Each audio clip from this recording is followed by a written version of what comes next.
Speaker is Partha Goswami. Partha is the Manager of Technology Intelligence at General Motors. Partha, thank you. Thank you, Scott.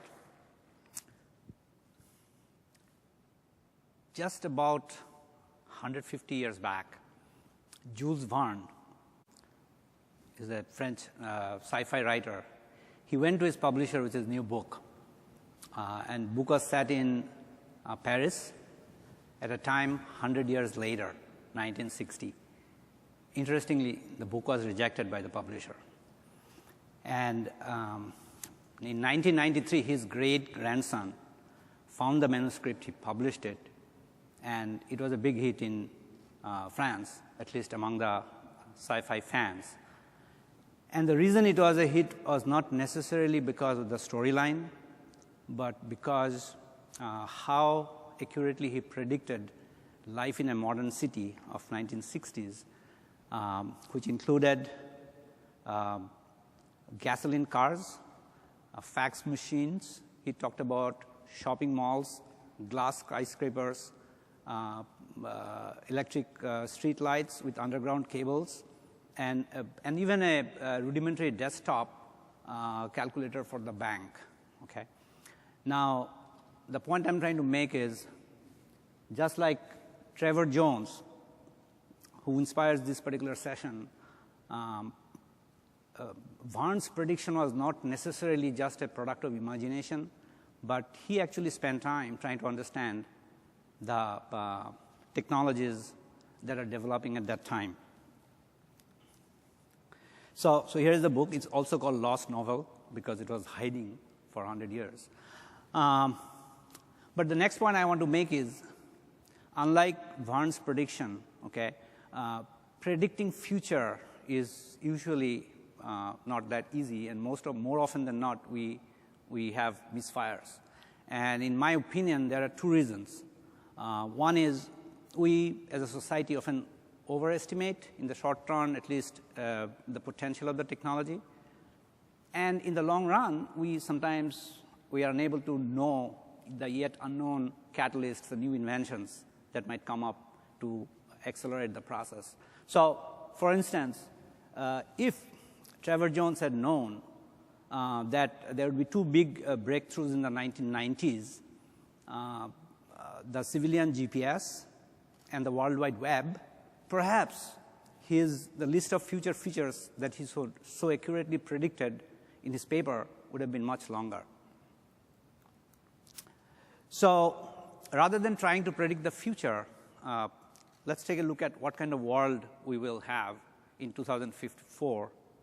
And as Nigel says, maybe many of us won't be around. First of all, and again, in this morning, Cheryl Connolly, by the way, had lots of insight for that time in future. Here are some things I found out, mainly from public domain. First of all, it will be a very crowded world, 9 billion plus population. Two-thirds of them probably would be living in very dense urban centers.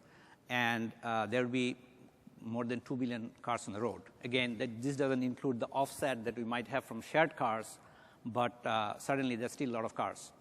And we can probably make a fairly educated guess that we'll have different kind of business models. We can buy a mobility solution rather than buying a car, and probably the shared cars and the owned cars will coexist. And perhaps I'll take it a little further. Maybe owning cars might become a part of your country living at that point in time. Next thing, the computing power, okay, which is at the heart of this whole electronic revolution we are talking today. So Moore's law, as we all know, has worked very well for the last 40 years. The question is, what would it be for the next 40 years?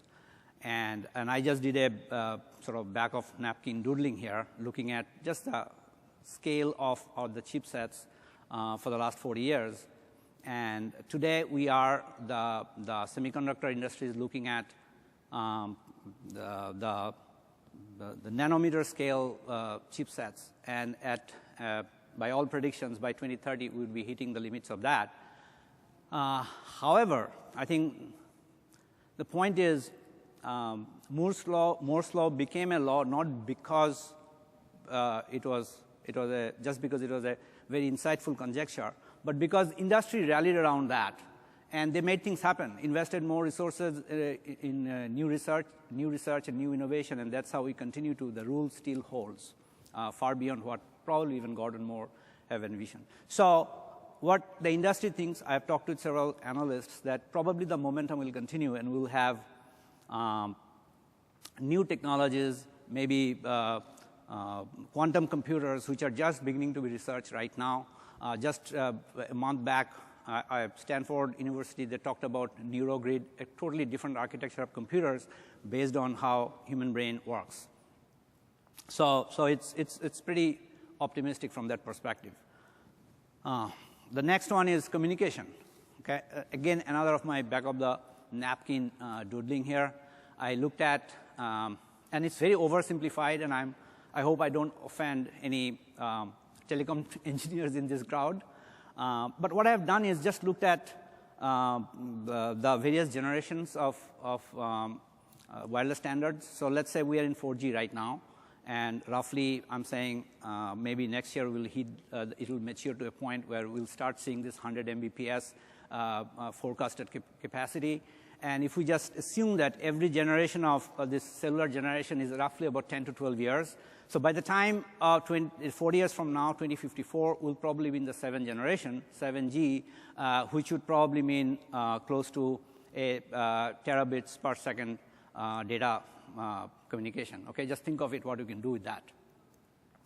So with that, let me just throw a few scenarios. I'm not here to predict things again, but just few scenarios, what would the automotive world look like. So I'll just take a look at a few aspects of the car. First one I would say is the term connected vehicle will disappear because we don't say electrified house or a house is running water, right? That's understood. And there would be full convergence of connectivity and autonomous. And so far, we have seen these two areas kind of talk separately, but obviously they are coming fast close. And the maturity of traffic systems to support the autonomous cars, maybe the separate lanes for platooning or freeway autonomous drive, et cetera. I think Jim mentioned several aspects of that, so I'm not going to go into much detail. The next one I would say is more from taking a look at the interior of the car. The cars would have cameras everywhere. This is not even a 40-year prediction. I think in the next 10 years, we'll see cameras would replace all the mirrors in the car, and the separation between windshield and the displays and the windows would probably disappear, and they would probably use them interchangeably, and there are technologies today that's basically showing those promise. And augmented reality, which really is a novelty right now, would become mainstream. The next one is nanotechnology, and someone said carbon is the new silicon. There's huge promise coming from what carbon can do in terms of not just for the semiconductor industry, but also for the material industry, for the sensor industry. Today, and again, last couple of years, every time I go to consumer electronics show, I'm amazed by how small these little MEMS, the micro electromechanical sensors, have become, how tiny they are. Well, that's just the beginning, and clearly the nanotechnology is going to take that further forward to a nanoscale where you have sensors. Some people call them smart dust. They are so tiny, and you can potentially paint them on, so you can have solar cells on the car's body that can be painted on. The nano lidars or radars, you can have almost 3D sensors in the car. And the next thing I want to talk about, it's kind of a little far-reaching, but this whole notion of clatonic atoms or katoms that's still very much in an early research phase, but essentially where you're trying to control these molecules at the atomic level that can change shape, color, etc. And I know some of my design colleagues, they would love to have, for example, when you have clay models, okay, of course we have very sophisticated CAD devices today to make the clay models, but it would be nice if I can just, with the push of a button, a software can change a sedan to a coupe or so forth as we developing those clay models. That exactly, the promise of this particular technology is exactly that. But again, we are talking 40 years, 50 years from now. But I just wanted to throw that. The next one would be the driver itself. And again, we talked about personalization and all those other things that might happen in the car, is happening in the car right now. Essentially, this whole notion of quantified driver. I'll say in 3 areas: attention, physiology, and mood sensing. The car can do all 3 of them, and basically anything that might either improve the situation, enhancing your mood, enhancing your, with better music or whatever, the car can take the corrective action. And today with the wearables, the explosion of wearable technology, we know that a lot of those things can easily be integrated in the car. And the last thing I'll talk about, which Dr. Kishi has also talked in far greater detail, is this whole notion of hovering car or maybe a flying car, and why not? Because one thing, I don't know if the cars will fly in, could fly in that time or not. One thing I know is this whole technology of swarm intelligence, where a crowd of vehicles can fly together without crashing into each other, is an active area of research.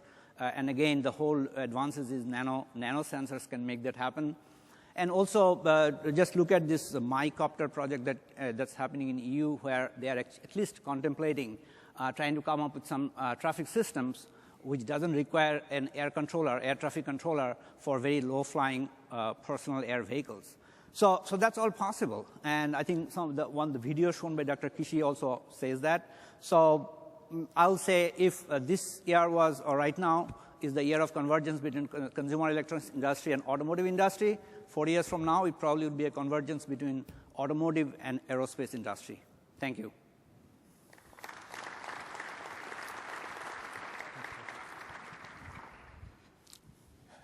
Thank you, Partha.